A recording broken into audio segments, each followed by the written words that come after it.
கற்பகம், பசங்க போய் ரொம்ப நேரம் ஆச்சு. ரிசல்ட் என்ன ஆச்சுன்னே தெரியலையே. மனசு கிடந்த திக்கு திக்குன்னு அடிச்சுக்குது. எனக்கும் தான் ரங்கநாயகி அம்மா. அதுங்கள ஒன்னா சேர்க்க திட்டம் போட்டுட்டு நீங்க இங்க ரிசல்ட்டுக்காக வெயிட் பண்றீங்களா? நீங்க நினைச்சு எதுவும் நடக்காது. அத நடக்கவும் விட மாட்டேன். பேசாம மேல போய் ஒரு பாத்துட்டு வந்துடலாமா? தோ வினோவ கீழே வந்துட்டாலே.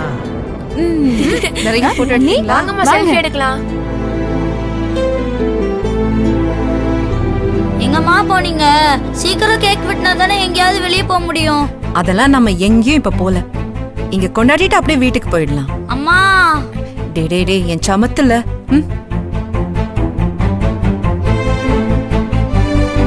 போட்டோ எடுத்துக்கலாமா எல்லாரும் சேர்ந்து? வாங்க நீ.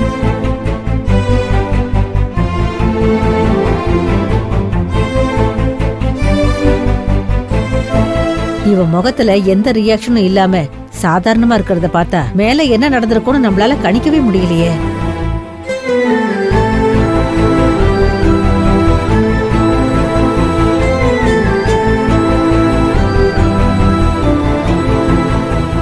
அம்மா வாசப்ப எங்க? கௌதம் அவன் மேலதான் இருப்பான். நான் போய் கூட்டிட்டு வரேன்.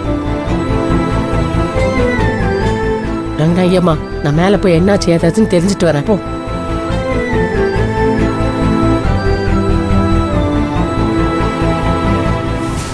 என்னாச்சு? இவ முகத்துல எந்த கலக்கமும் இல்லையே. வாசு விஷயத்த சொல்லிட்டானா இல்ல சிவா உள்ள போய் கெடுத்துட்டானா? என்னாச்சு?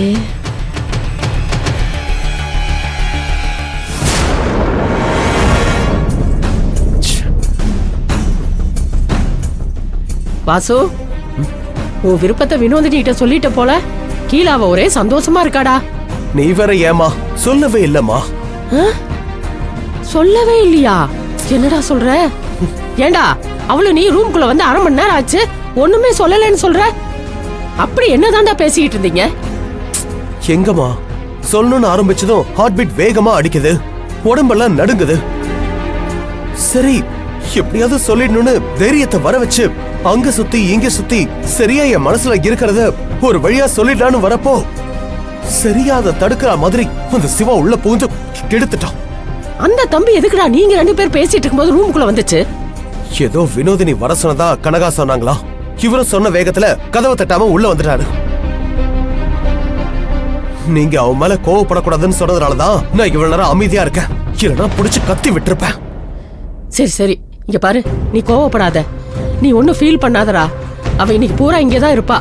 இன்னொரு வாய்ப்பு உனக்கு கண்டிப்பா கிடைக்கும். அப்ப எப்படியாவது சொல்லிடுறா.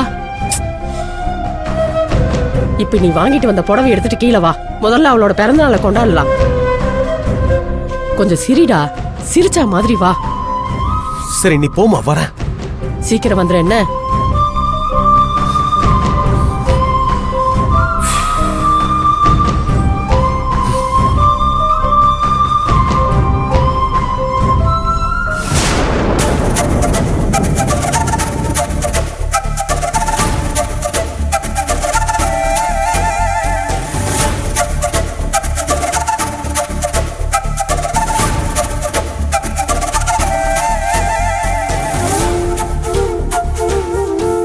என்னாச்சு? வினோதினிய பாத்தீங்களா? பேசுனீங்களா? ஏங்க, ஒரு ஆறி போன டீயை வச்சு பெரிய அக்கப்போரையே உருவாக்கிட்டீங்க. ஐயோ, எனக்கு என்னங்க தெரியும் அவ எதுக்கு உங்களை கூப்பிட்டான்னு. சரி உள்ள போனீங்களே, என்னாச்சு? என்ன ஆச்சா? நீங்க சொன்னீங்களே, நான் போய் கதவை திறந்துட்டு நிக்கிறேன். உள்ள வினோதினி கூட வாசு சாரும் இருந்தாரு. அது தெரிஞ்சுதானே அனுப்புனேன். அப்புறம் என்னாச்சு? அவங்க 2 பேரும் ஏதோ முக்கியமான விஷயம் பேசிட்டு இருந்தாங்க போல இருக்கு. நான் போனதை டிஸ்டர்ப் ஆயிட்டாங்க. வாசு சார் முகமே வாடி போச்சு. சரி, நீங்க என்ன வேணும்னா உள்ள போனீங்க? அவர் உள்ள இருப்பாருன்னு உங்களுக்கு என்ன தெரியுமா என்ன? என்ன அந்த வாசு உங்ககிட்ட ரொம்ப கோவப்பட்டாரா என்ன? இல்ல எதுவும் திட்டாரா? மேனர்ஸ் இல்லையான்னு கேட்டாரு. அவர் கோவப்படுறது நியாயம் தானே? இத பாருங்க, இந்த பணக்காரங்களே இப்படித்தான். சாதாரண விஷயத்த ரொம்ப இது பண்ணி பெருசாக்கிடுவாங்க. எல்லாம் அந்த பணம் இருக்கிற திமிருதான். இப்படி முன்ன பின்ன பழக்கம் இல்லாத ஆளுங்க கிட்டயே இவ்வளவு கோவப்படுறாருன்னா, பொண்டாட்டி கிட்ட கோவத்தை எப்படி எல்லாம் காட்டியிருப்பாரு. அதான் அவங்க முதல் சம்சாரம் விட்டுட்டு போயிட்டாங்கன்னு நினைக்கிறேன். ஏங்க நமக்கு எதுக்குங்க அடுத்தவங்க வீட்டு விவகாரம்னா? ஐயோ அதெல்லாம் இல்லைங்க. இந்த பணக்காரங்களும் இப்படித்தான், வெளியில ஒரு மாதிரியும் உள்ள ஒரு மாதிரியும் இருப்பாங்க. இது தெரியாம எங்கத்த வெளுத்ததெல்லாம் பால் நினைச்சு அவரோட உண்மையான குணம் தெரியாம வினோதினிக்கு அவரை கட்டி கொடுக்கணும்னு நினைச்சிட்டு இருக்காங்க. பாவம், அவளோட வாழ்க்கை தான் சரியா அமையல. அட்லீஸ்ட் 2வது வாழ்க்கையாவது நல்லா அமையணும்ல.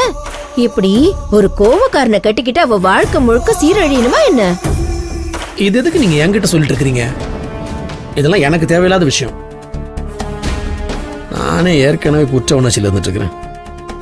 அடுத்தவங்க வீட்டுக்குள்ள அவங்க ரூமுக்குள்ள பிரைவசியா 1000 விஷயம் பேசிட்டு இருப்பாங்க. நான் ஒரு முட்டாள், பட்டுன்னு கதவு திறந்துட்டு போய் நின்னுட்டேன். தப்புங்க, ரொம்ப தப்பு பண்ணிட்டேன். என்னங்க நீங்க இவ்வளவு அப்பாவியா இருக்கீங்க? அதுக்குன்னு தெரியாம போன திட்டுவாங்களா? நீங்க பதிலுக்கு அவரை நறுக்குன்னு கேட்டு விட வேண்டியது தானே? சிவா அங்கிள் கேக் கட் பண்ணலாம் வாங்க. எங்க இப்படி தேவையில்லாத விஷயங்கள் எல்லாம் தேடி தேடி பாக்குறத விட்டுட்டு அந்த வேலையை பார்க்கலாங்களா? கேக் சாப்பிட கூப்பிடுறாங்க, வாங்க போலாம். நம்ம ஷார்ப்பா இருக்குன்னு பார்த்தா சரியான சோத்து மூட்டையா என் புருஷன் மாதிரியே இருக்கு. ஒரு பீச்சுக்கு தான் அண்ணேன்னு சொன்னேன். சித்தி நீங்களும் வாங்க. ஆமா, இவ பட்டத்து ராணி படசூழ வந்தாதான் கேக் வெட்டுவாங்க. வரேன் வரேன்.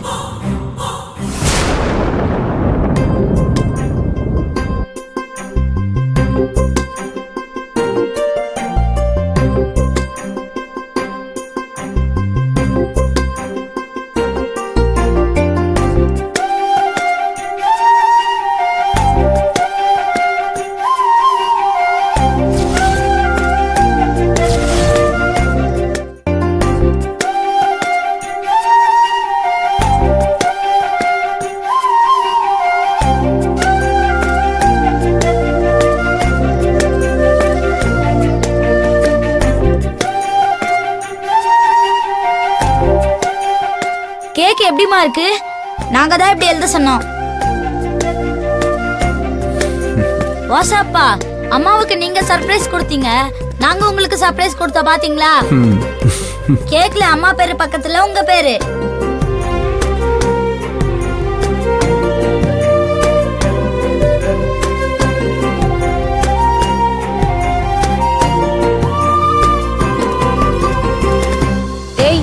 என்ன வேலை பண்ணி வச்சிருக்கீங்க? இந்த மாதிரி எல்லாம் எழுதக்கூடாது, அதெல்லாம் ரொம்ப தப்பு. என்ன தப்பு?